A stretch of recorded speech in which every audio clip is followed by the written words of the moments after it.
strong.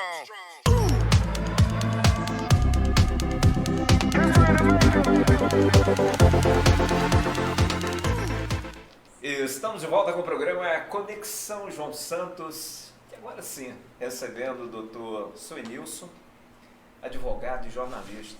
Boa noite, João. Boa noite, João. Prazer muito grande estar recebendo aqui você nos estúdios da FOC e o programa Conexão.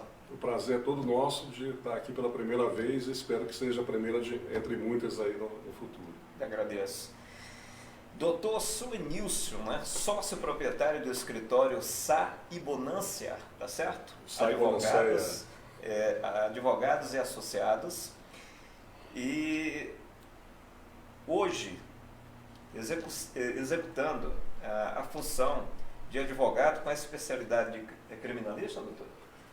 Nós atuamos em várias áreas do direito, mas dentre elas como criminalista, né? Especialmente focado no Tribunal do Júri. Muito importante. E vamos falar um pouquinho da sua experiência como gestor público. Já foi presidente da Comissão Especial de Segurança Pública, da subseção OAB de Goiás, de Valparaíso e Novo Gama. Como é participar dessas comissões? Qual seria a função do advogado nessas comissões? Seria criar mais diretrizes, leis mais adequadas para seguir um bom andamento desse trabalho, senhor ministro? Depende do estamento, ou seja, de onde você está, né? Se você está numa comissão nacional, né, naturalmente você vai atuar nessa questão legislativa em nível nacional. Se você está numa comissão estadual, você vai atuar em nível estadual. As comissões de subseções, eu costumo dizer que são aquelas realmente operativas, as que estão próximas do cidadão, aquelas que estão próximas da advocacia. A nossa comissão que você citou, que é a Comissão de Segurança Pública, Sistema Prisional e Política Criminal, ela é uma comissão voltada ao que o próprio nome diz, à segurança pública, ao sistema prisional e à formulação de políticas, né, no sentido da atuação da advocacia criminal. Né? E nós temos aí a função de fazer a interface da advocacia com as autoridades, né, da segurança pública, do sistema prisional, de apoiar o advogado nas suas atividades, e temos feito com a ajuda e a direção do nosso presidente da subseção, doutor José Zito do Nascimento, um trabalho de recuperação, não é, dos nossos instrumentos, não é, necessários ao exercício da advocacia criminal. Posso depois até falar sobre algumas coisas que nós fizemos na antiga gestão, e agora nós fomos reconduzidos com a reeleição do doutor Zito para um mandato de mais 3 anos. Muito importante. E um assunto que sempre beira os noticiários, tanto a imprensa falada como a escrita, é o erro médico.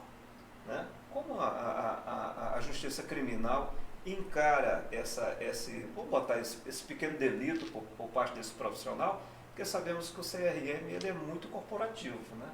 Gosta muito de proteger o médico. Como a advocacia está se sobressaindo nessa situação, doutor?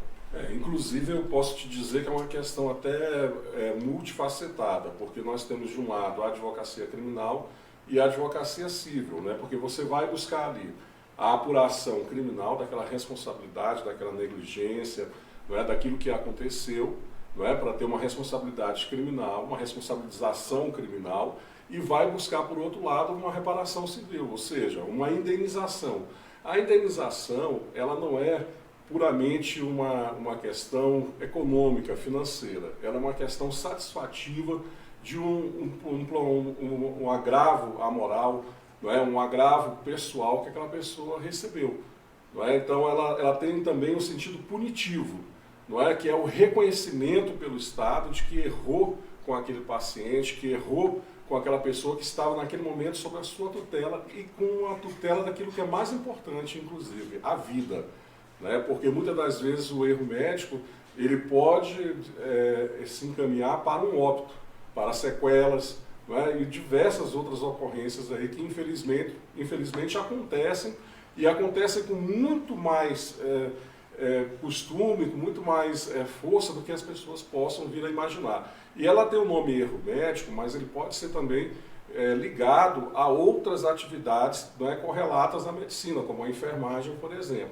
O advogado ele não procura criminalizar nenhuma profissão, em nenhuma atividade, mas ele vai buscar o direito daqueles que sofreram com algum tipo de atividade que não foi desenvolvida a contento. Então, essa é a atuação da advocacia como um todo, no sentido do erro médico. E, doutor Nilson, não fica uma investigação complexa, já partindo da área da saúde, né? O pessoal está envolvido lá dentro com pacientes profissionais da saúde, qual seria a maior dificuldade para chegar num veredito numa situação dessa? Olha, com certeza o corporativismo.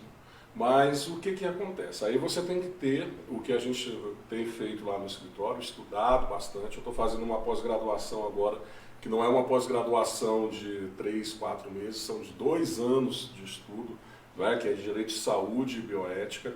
Então, ela te dá uma visão do sistema de saúde. Você começa a conhecer protocolos, porque para cada atividade que existe no Sistema Único de Saúde há um protocolo. Então, você vai comparar ali aquilo que o paciente te narra, ou aqui às vezes o paciente não vai poder te narrar porque ele veio a óbito, ou os seus familiares, com aquele protocolo. E naturalmente nós temos aí a ajuda de profissionais também da área de medicina, da área de enfermagem, fisioterapia, né, que se dispõem a ser consultores, não é, dos advogados, porque o advogado ele não é médico, ele não é enfermeiro, né, poderá até ser, né, mas em via de regra não. Então nós procuramos entender os protocolos de atendimento e tendo a consultoria especializada até chegar realmente àquilo que aconteceu. É fácil? Não é fácil, mas também se você não tentar, se você não levar até a justiça, você não vai ter ali a satisfação de poder ver a condenação, quer seja criminal ou civil, né, de alguém que prejudicou a sua família com toda certeza. Muito importante esse esclarecimento para vocês que estão ouvindo a live, para vocês que estão chegando agora. Muito obrigado e muito obrigado mesmo pelo prestígio da sua audiência. Se você quiser mandar alguma pergunta para o Dr. Nilson a respeito da advocacia, tanto criminal como de outras áreas, ele irá responder vocês com muito prazer. Doutor, vamos mudar aqui um pouquinho desta área e vamos falar um pouco do Denatran, a qual você foi assessor técnico, né, do Departamento Nacional de Trânsito do Ministério das Cidades. Hoje nós temos umas leis de trânsito que elas mudam constantemente. Essas mudanças, elas são necessárias para o bom andamento do tráfego hoje, que está tão complicado, é tanto carro, né, são tantas normas, tantas leis. O motorista não deveria passar constantemente pelas autoescolas para poder absorver essas novas normas, na sua opinião? Sem dúvida, mas o que acontece, João, é que o legislador ele busca, infelizmente, agradar ao eleitor. Então, sem embasamento técnico, sem estudos por engenheiros de trânsito, sem ouvir especialistas na área de trânsito, inclusive colegas advogados que têm atuação nessa área, eles vão fazendo propostas em cima de propostas que às vezes não conseguem, vamos dizer assim, serem barradas pelo Poder Executivo e acabam vigorando. Assim como nós temos aí o Conselho Nacional de Trânsito, que ele acaba, embora ele tenha uma função suplementar, complementar, mas em via de regra ele acaba legislando. Nesse país nós temos uma discrepância muito grande. Quase todos os poderes estão legislando, menos o Poder Legislativo. Né? Porque o Poder Legislativo hoje, infelizmente, ele é como se fosse um paquiderme. Né? O que é um paquiderme? Eram aqueles elefantes pré-históricos, não é? Que não se levantavam com facilidade, não andavam com facilidade, e pela ausência de atuação do Poder Legislativo, e não é só nessa matéria, mas vamos falar dessa matéria.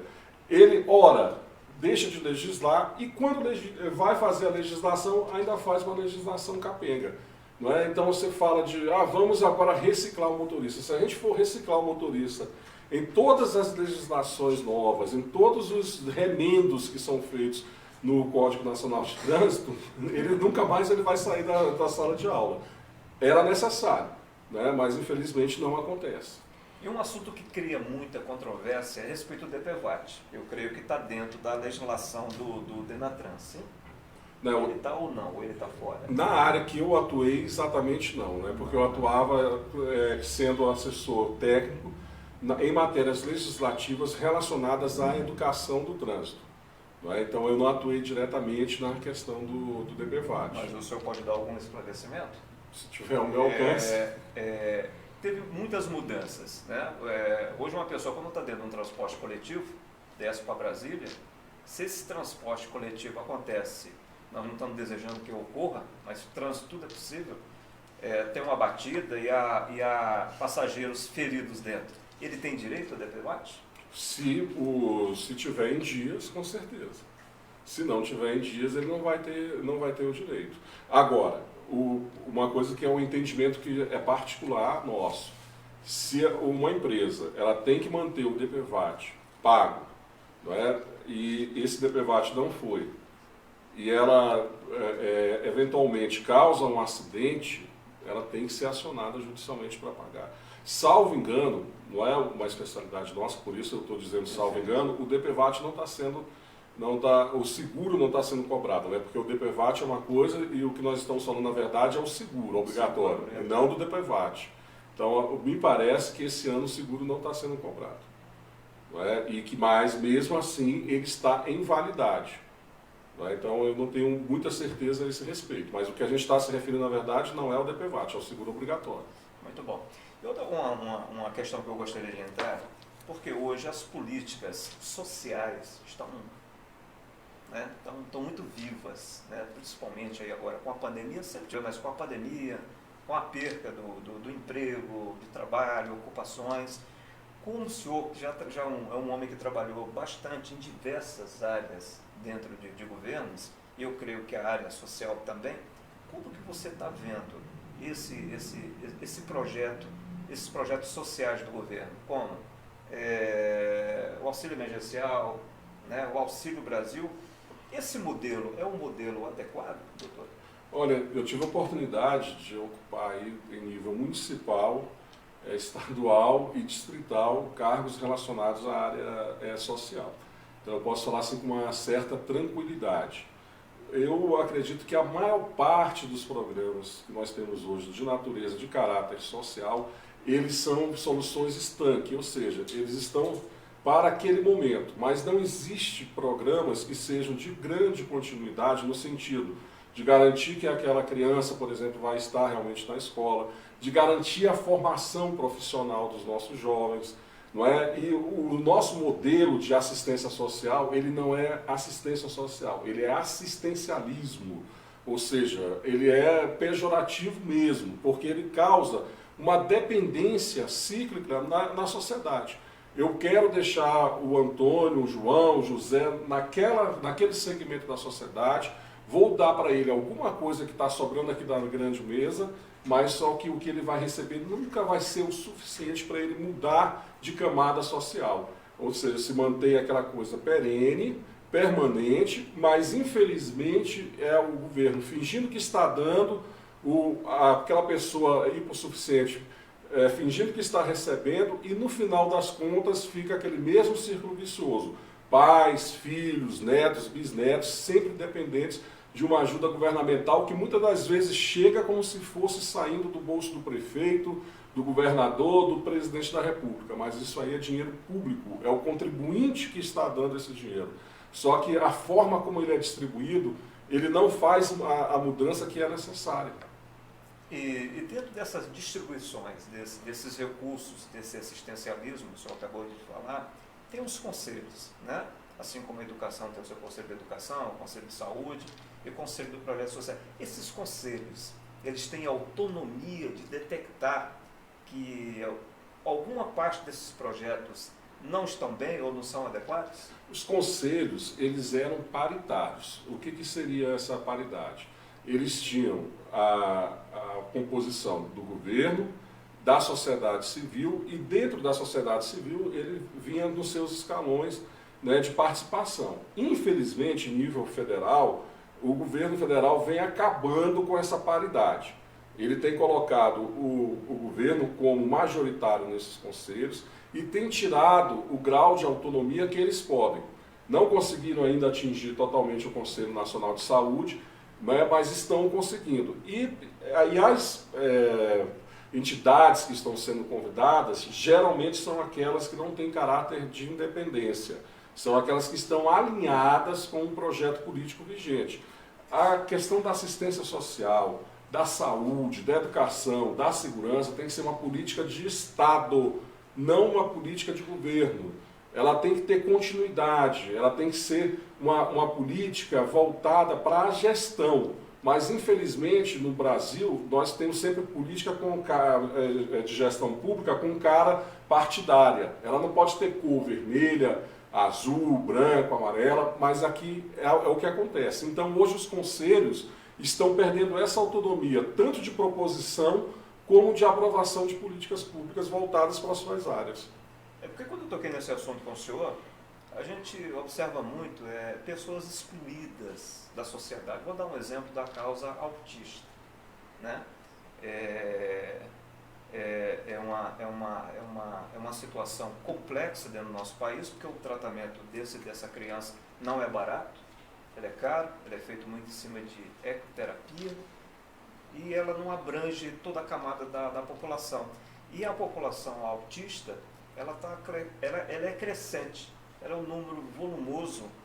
O que o senhor atrela, porque hoje Brasília, quem tem um filho autista que mora aqui na nossa região, tem que se dirigir a Brasília, aqui em Santa Maria, em termos de condução, locomoção, porque as políticas dessas pessoas excluídas é tão complexo chegar num veredito, doutor? De chegar a um veredito Exatamente, de uma solução. Ah, sim. Olha, eu acredito que falta de interesse político, falta às vezes de mobilização, apesar do que os pais daqueles que hoje têm o autismo têm se mobilizado bastante. É bom entender, inclusive, que o autismo não é uma doença, nem mental, nem de outro caráter, na verdade é uma síndrome, ela não é uma doença, ela tem uma diferença muito grande. Existe o preconceito em relação aos autistas, existe uma fantasia também em relação aos autistas e existe principalmente a falta de empenho do poder público em atender, não é, esse segmento da sociedade que precisa de um tratamento distinto daqueles que têm uma outra situação. Agora, quando a gente fala em distinção, deixa bem claro que eu estou querendo dizer direcionamento, sim, porque na verdade a palavra tem que ser integração.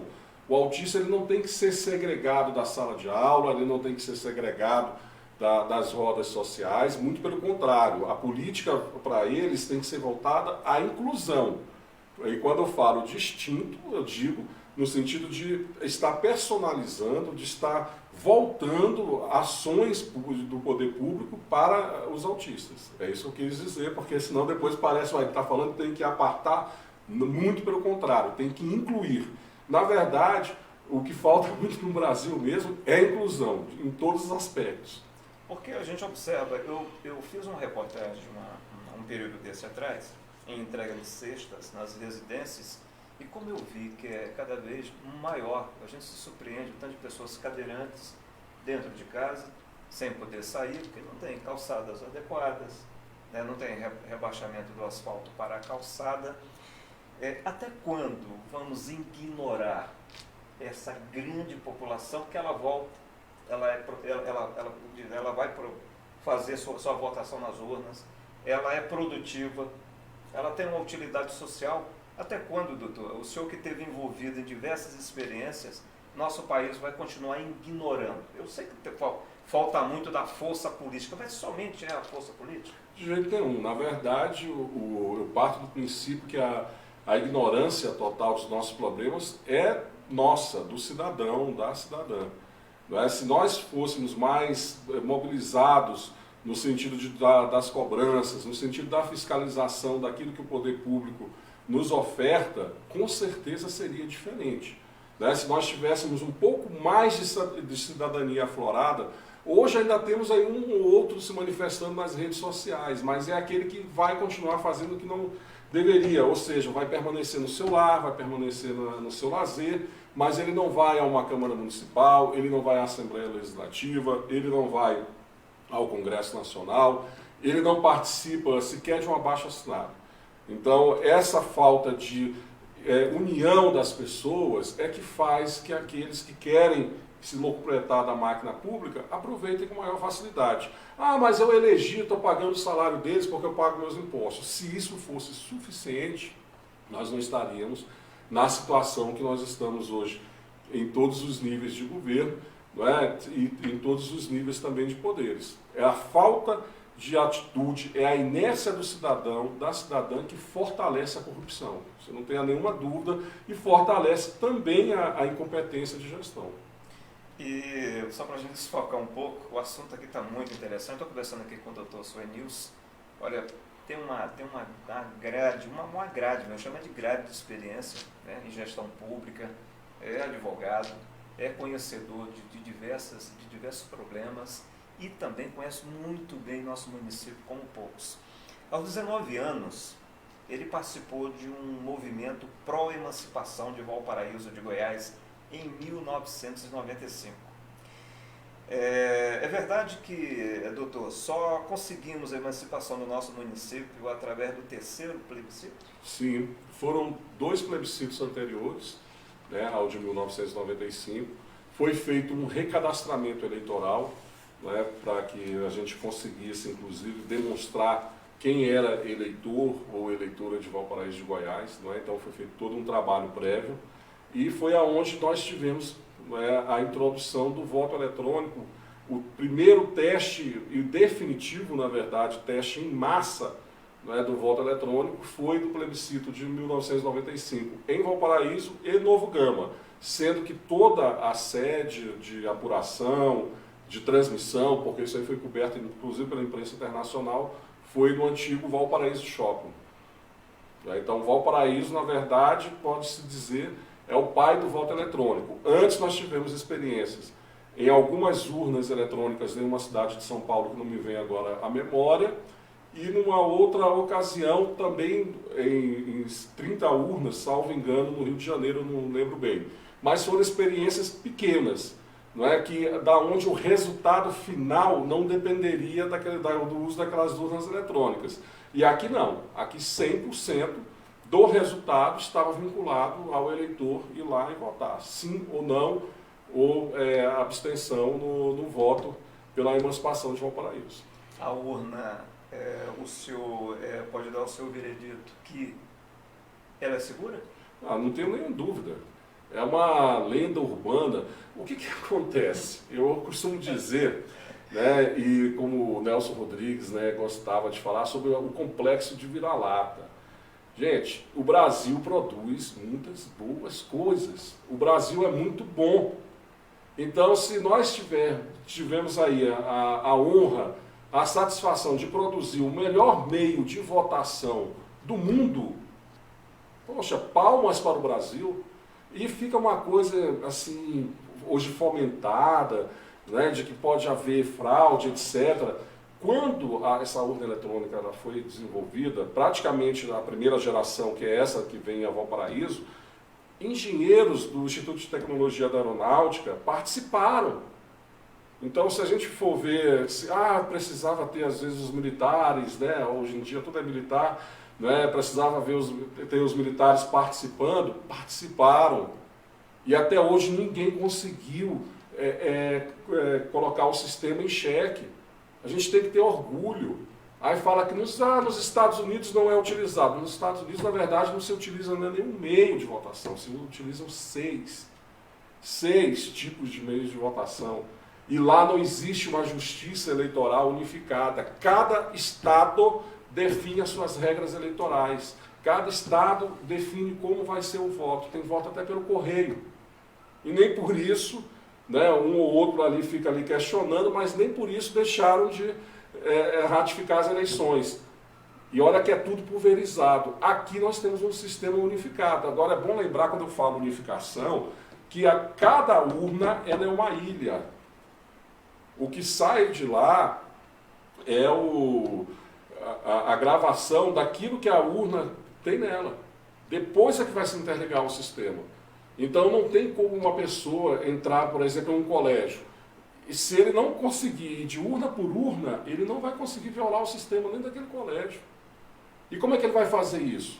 Exército, Polícia Militar, Polícia Civil, Polícia Federal, fiscais de coligação, lacre da urna. Teria que ser uma coisa assim combinada com todos. Com todos. Não é? E mesmo assim, com o risco de alguém delatar. Né? Dizem que só tem um segredo entre duas pessoas quando uma está morta. Imagina envolvendo milhões de pessoas. Então essa é uma falácia. Eu afirmo categoricamente, participo de eleições desde 1992. Agora, em 92, eu vi coisas erradíssimas acontecendo e que a gente não conseguiu combater com um voto de papel. Aquilo sim era um assinte. Aquilo sim era fraude. Agora, teve gente aí que teve 7 mandatos. E desses 7 mandatos, 5 foram com urnas eletrônicas. Inclusive o último, que é o mais importante, fica falando que a urna não presta. Então a última eleição foi uma fraude. Ele deveria renunciar ao mandato dele. Fica colocando a população em xeque uma situação dessa, né? É uma afronta até à democracia que aí está. Se a urna não presta, se foi fraude, por que não renunciou ao mandato até agora? E saindo da urna, vamos falar de esporte. Esse tamanho todo, jogador de basquete ou não? Não. Eu, na verdade, joguei um pouquinho só de futebol, mas isso aí foi lá na década de 80, na escola, jogos escolares e tal. Mas eu realmente não fui vocacionado ao esporte. Apesar de ser um apreciador, né, torço para um time glorioso, que tem que ter coragem para torcer, que é o Vasco da Gama. Gosto de futebol, mas sempre assistindo. E outra coisa que eu queria falar contigo. Você está escrevendo um livro, né? Sim. Como é que é? O que acontece? São muitas atividades que a gente tem, né? Quer seja no escritório, na UAB, na nossa vida pessoal, né? Então acaba que nem sempre a gente tem a dedicação o suficiente para terminar, apesar de que eu não tenho nenhum compromisso com a editora, né? Não tenho leitores aí esperando, né? Só alguns amigos que estão incentivando. Então eu estou indo com calma. Eu comecei com uma vertente e depois eu já estou mudando para outra. E nessa questão de pesquisar, eu já li mais de 20.000 páginas, né, para fazer um livro que eu acredito que vai ter 150, 200 páginas. Então eu tenho que catalogar muita coisa, tirar ou muitas outras mais, mas a gente está fazendo com muito carinho. Vai ser um livro que, para o meu estado natal, o estado do Maranhão, ele vai preencher uma lacuna importante, né, porque ele vai focar muito no primeiro governador do estado após a independência, né, e ele acabou sendo preso, né, e deposto, foi inocentado pelo Supremo Tribunal Federal, na época, né, o que na verdade era a Corte de Apelação. Não é? Então tem toda uma história e ele é justamente meu pentavô. Não é? Então a gente vai contar isso aí porque ele foi apagado da história, inclusive. E o crime dele é até bom, seu pentavô foi preso? Foi, porque ele era republicano.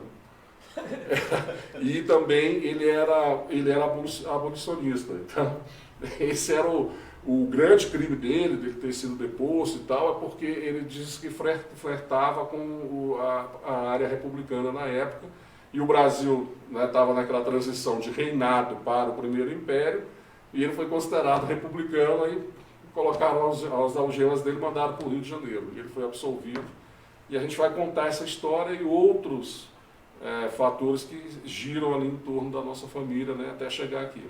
Eu estou vendo até pelo seu nome, você tem uma ramificação francesa? Sim. Sim, francesa, família através dos pais, dos avós? Na verdade, exatamente esse meu pentavô, ele é descendente de escoceses, e a neta dele casa com o meu trisavô, mas a gente começa com o tataravô em 1834, quando chega aqui no Brasil.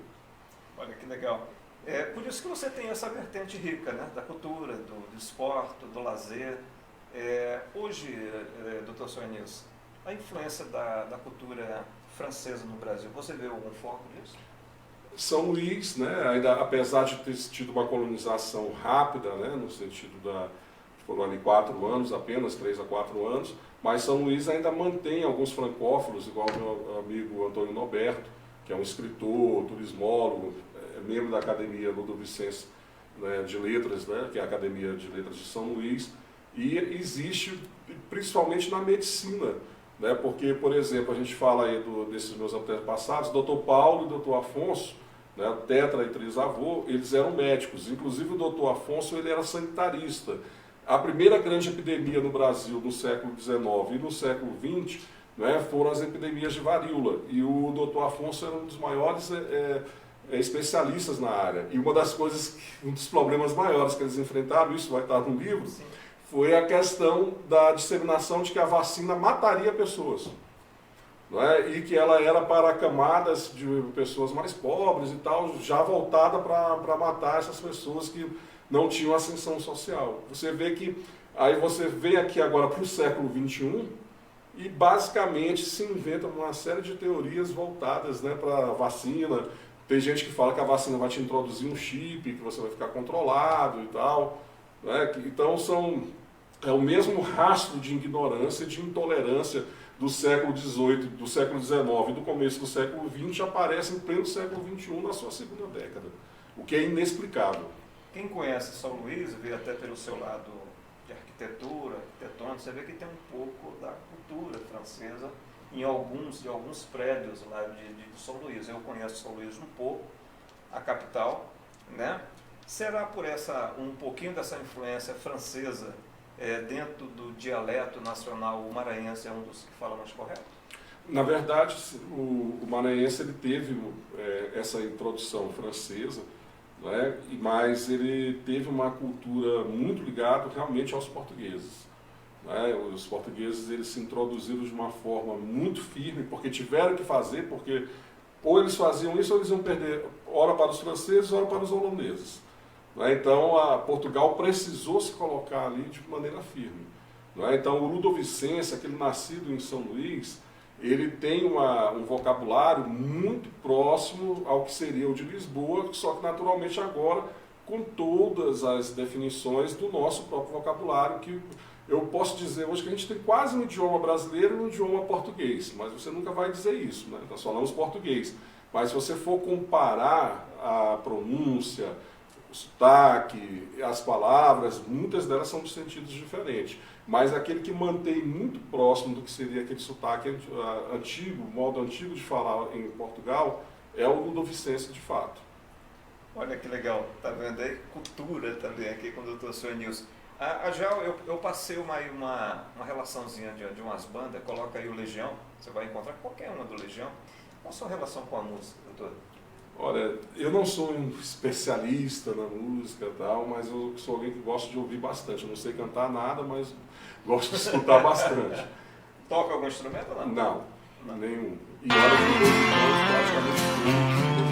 A rua inteira agora é o manto negro, fim das vozes no meu rádio. São 4 ciclos num escuro deserto do céu. Também é uma banda gaúcha. Quero um machado pra quebrar o gelo. Quero acordar do sonho agora mesmo. Quero uma chance de tentar viver sem dor. Sempre estar lá e ver voltar. Não é mais o mesmo, mas estar em seu lugar.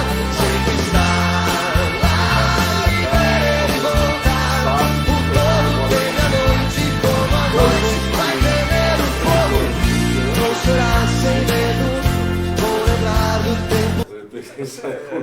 Você falou uma coisa interessante. Você acredita nessa regressão de mente? Hoje o pessoal que... Na Estácio, você tem acesso ao melhor aprendizado em uma faculdade reconhecida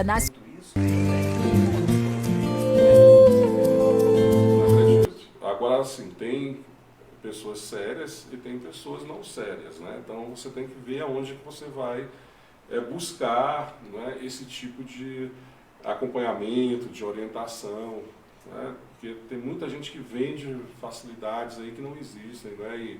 E talentos que não tem.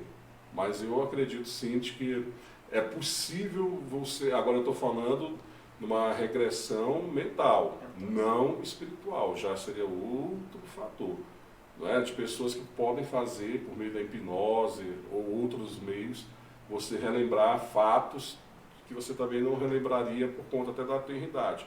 Quando eu falo que eu lembro de fato de 6 meses, é porque realmente eu tenho algumas lembranças. Agora, elas se tornam bastante fortes a partir dos 2 anos e meio, 3 anos. Não é? Pessoas e tal, que depois já, vamos dizer assim, faleceram, mas eu lembrava que essas pessoas existiam, naturalmente eu não sabia o nome delas, né? Mas eram pessoas que frequentavam a minha casa, mas eu tinha certeza que existia fulano de tal, ciclano e tal. Aí assim, é um dom? Não sei se é um dom, o que acontece. Eu tinha, até pouco tempo, uma facilidade muito grande de relembrar textos, só que a minha lembrança de texto, por exemplo, não é, depois falar palavra por palavra. Não é isso, mas eu consigo contextualizar tudo que eu li no sentido de reproduzir a essência daquilo que eu li. Isso no direito me ajuda muito, né? Porque às vezes a gente lê volumes e mais volumes, né, de um processo e se você acaba se perdendo. Tem gente que precisa fazer várias anotações, né? Eu já não sou assim exatamente, né? Eu já consigo ir lá, vou estar aqui e tal, e às vezes dá briga, inclusive, isso aí. E uma dessas áreas da sua especialidade, vamos falar um pouquinho aqui da área criminalista. O que seria hoje um cliente procurar você no seu escritório e relatar um fato? O advogado tem um pouco da linha ou muito de uma linha psicológica para poder entender o seu cliente, porque ele chega com uma história contada. Vamos quebrar esse mito. O advogado ajuda a montar essa história sai na íntegra do cliente? Não, ele não pode ajudar a montar a história, né? Porque até senão ele pode incorrer em fraude processual, né? Ele tem que, na verdade, demonstrar na forma do direito, né, aquilo que aconteceu. E uma coisa que é um mito, né? As pessoas ficam falando, advogado defende o crime. O advogado não defende o crime, ele defende o cidadão que eventualmente tenha cometido um ato criminoso, para que ele tenha resguardado os seus direitos legais e constitucionais. Nós temos um rito processual, nós temos leis para a área criminal, nós temos uma Constituição e isso tem que ser respeitado. Porque é muito fácil as pessoas defenderem ações de força sem lembrar que também inocentes podem receber. Eu agora mesmo estou acompanhando um caso, eu não vou revelar aqui naturalmente o nome da pessoa, né, e está bem oculto. Esse rapaz ele ficou 2 anos e 9 meses preso. Aí o advogado, por algum motivo, deixou de advogar para ele e a gente foi nomeado na comarca de Lusiânia para representá-lo. Conseguimos retirá-lo. Ele está sendo acusado de um duplo homicídio. Aí você vai ver algumas coisas no processo que são escandalosas. Ele foi reconhecido, por exemplo, colocaram na porta do CIOPS de Lusiânia um senhor de 60 anos dentro de uma viatura e jogaram o farol em cima dele para reconhecê-lo. Ou seja, nada a ver com o que diz o Código de Processo Penal, de como se faz o reconhecimento. Ele, só para você ver o que é a injustiça que pode acontecer nesse país. Na narrativa dos fatos, além de dizerem que ele atirou, aí falam lá claramente de que ele saiu dirigindo o carro lá do local. Fato, ele nunca aprendeu a dirigir na vida. Ele não sabe dirigir. E aí vão assim várias incongruências que você verifica ali, que saltam aos olhos, que ele não deveria nem ter ficado esses 2 anos e 9 meses preso. Ele já perdeu isso da vida dele. E agora ele está sob monitoramento eletrônico. Ou seja, quem olha para ele, vê a tornozeleira, né, que é como a gente chama, né, de forma popular, acaba o enxergando como alguém criminoso e condenado, né, porque aí é que esse é o grande problema. Quanto da vida desse rapaz já foi retirado dele e está sendo retirado da paz interna dele? Aí quando chega na opinião pública, condena, leva, bate, espanca. E aí? Quantos não são inocentes? Tem uma lenda que o pessoal fala, na cadeia tem muitos inocentes. Tem muitos. Muitos. Pessoas que foram, inclusive, ali implantadas para acobertar outras questões. A gente vê muito disso acontecendo. Então, por isso que tem que ter a figura do advogado. Por isso que ele está na mesma altura do juiz e do promotor. Não pode haver essa discrepância. Promotor de justiça, advogado também promove a justiça. Advogado também representa a sociedade. O promotor é um agente do Estado, equipado, bem pago, para fiscalizar realmente a aplicação da lei. Mas ele não é aquele que tem a vara de condão de dizer que está sempre correto, que a tese dele é a correta. Por isso que a gente tem que enxergar com mais humanidade. Não é defender a prática de crime, que inclusive eu abomino como criminalista, mas é defender a integridade das ações processuais. E às vezes, muitas das vezes, inclusive, defender, que aí sim eu te digo que eu faço com muito gosto, aqueles que são inocentes, de verdade, estão sendo perseguidos. E, doutor Sonilson, como que está essa relação? O judiciário tem se modernizado muito, né? Tem entrado juízes mais jovens, né? Com outras cabeças, outras mentes. Como está a relação do advogado hoje com o juiz, com promotores, na hora de um júri? O réu, ele tem todas as garantias da sua defesa? Pois é, é uma coisa que até as pessoas precisam compreender.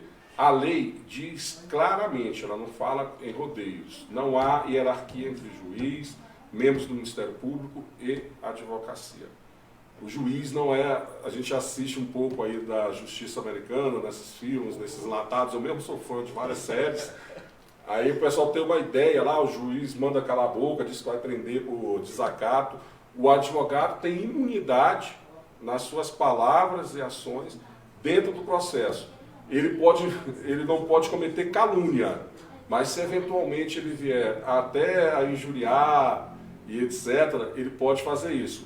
É recomendável? Não. A gente tem que manter também, pelo nosso código de ética, a urbanidade, o bom tratamento, né, com os nossos pares e com os demais integrantes ali da justiça, que seria ali o Poder Judiciário, através por meio do magistrado, e o Ministério Público. Sobre as garantias, é aí que entra a figura do advogado.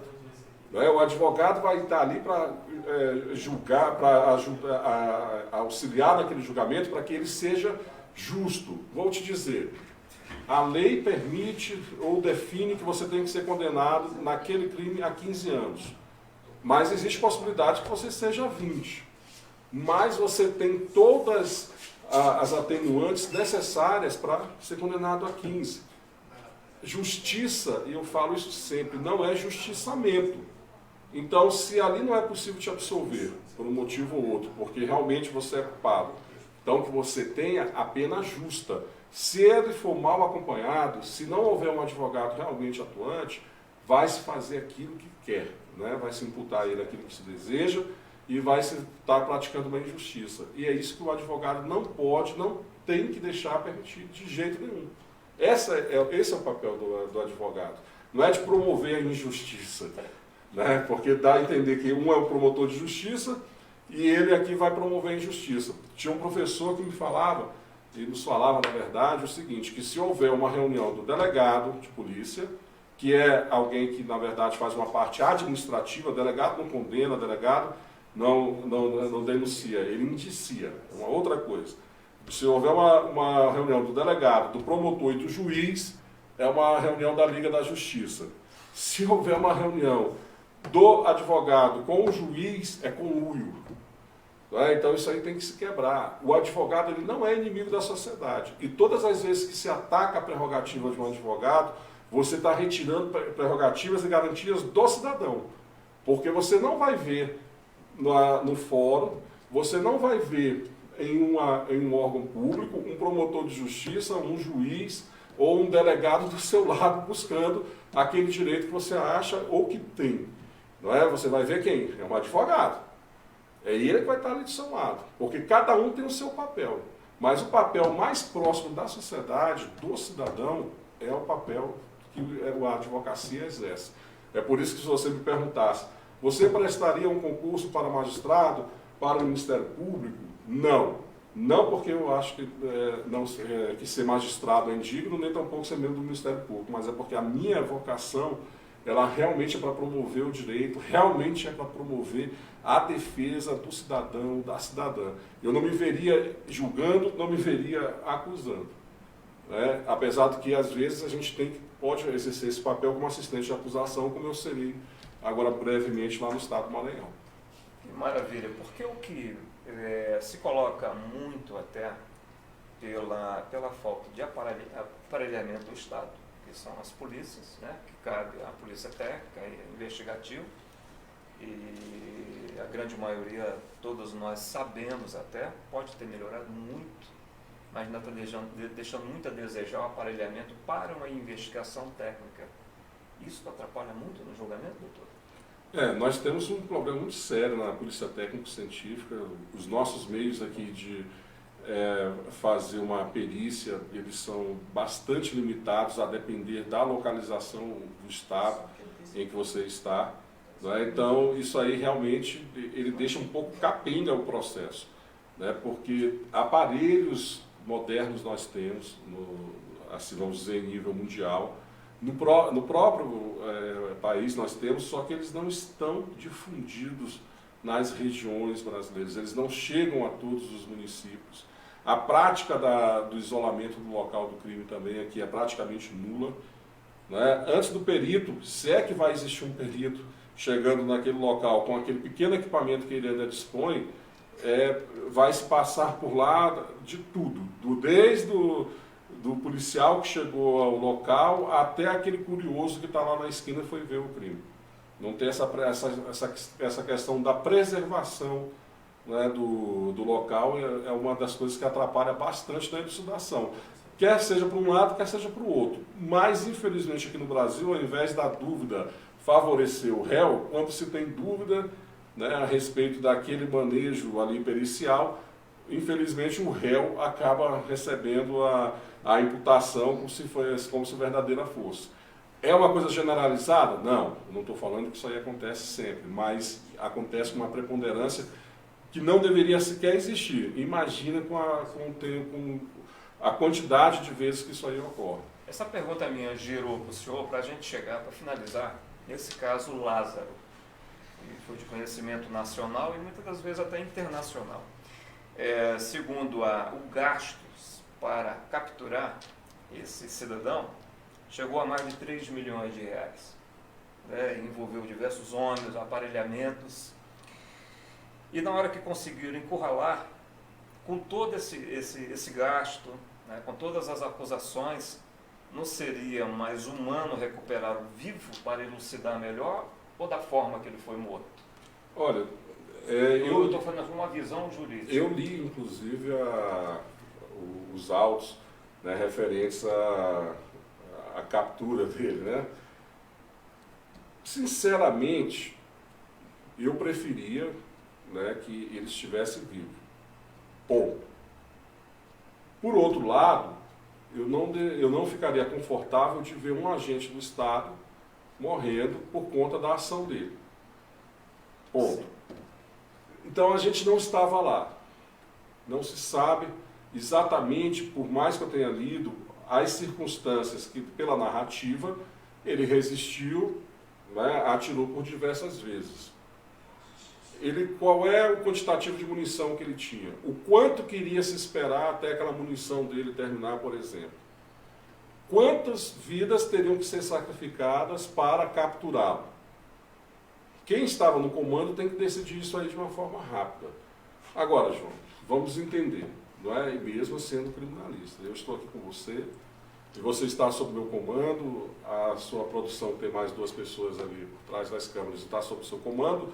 Alguém invade aqui, a gente consegue virar a mesa, está se protegendo, mas nós vamos esperar um determinado momento até atingir um de nós, e vamos dizer que eu que estava armado aqui, os outros 3 não.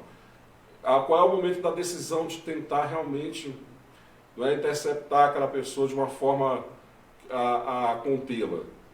Então, são circunstâncias que têm que ser bem pesadas.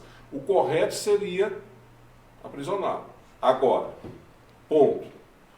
Ali no combate, eu acredito que eles fizeram a coisa correta. Mas existe uma imagem que não me sai da cabeça. Ao invés dele ser transportado para o hospital, se foi até o local aonde se reunia o núcleo de imprensa e de inteligência e de comando, trocar de viatura sem nenhuma necessidade, para exibi-lo primeiramente para a imprensa. Porque eles já sabiam que ele já tinha sido atingido por diversos projetos, ele morreria, aí não teria como depois mostrar a imagem, isso é o que eu suponho, e arrumaram aquele jeito e jogaram de qualquer maneira. Ah, mas era um criminoso, mas vamos lá. A partir do momento que está imobilizado, tem que ser tratado de forma humana. Ali, eu acredito que tenha sido o maior erro. Mas eu volto a dizer, entre a vida de um policial e a vida de Lázaro ou de qualquer outra pessoa que se colocasse naquela posição, eu prefiro Lázaro 1000 vezes morto do que um policial. Muito bem. Doutor Sr. Nilson, muito obrigado. Excelente de uma entrevista. A gente tem que marcar outras edições, viu? Estou à disposição. Tem assuntos aqui muito importantes. É uma grande de uma enciclopédia, né? Eu sou tímido, mas a gente vai tentando desenvolver isso. Ele falou que era tímido antes de chegar, imagina se não fosse. Então demos uma pincelada. Na sua próxima volta, em outra edição, a gente vai falar desse livro, maravilhoso livro, que você está desenvolvendo com maestria. Está lendo muito, você falou que já leu mais de 20 mil páginas, de outras, para poder criar aquela ideia, né, de começar a escrever o livro. Te agradeço muito, muito obrigado por você ter vindo. Né? O programa Conexão tem esse intuito, é a informação, a gente falar da cultura, né, fazer lives de entretenimento, a grande realidade é esta. E nada melhor, creio que eu escolhi de um bom grado, e todos que estão nos curtindo também gostou muito do conteúdo do assunto, foi muito esclarecedor. Obrigado. Eu que agradeço. Boa noite, como sempre. E estamos no final do programa Conexão João Santos. Muito obrigado pelo prestígio da sua audiência. Sexta-feira estaremos de volta a partir das 19 horas. Strong.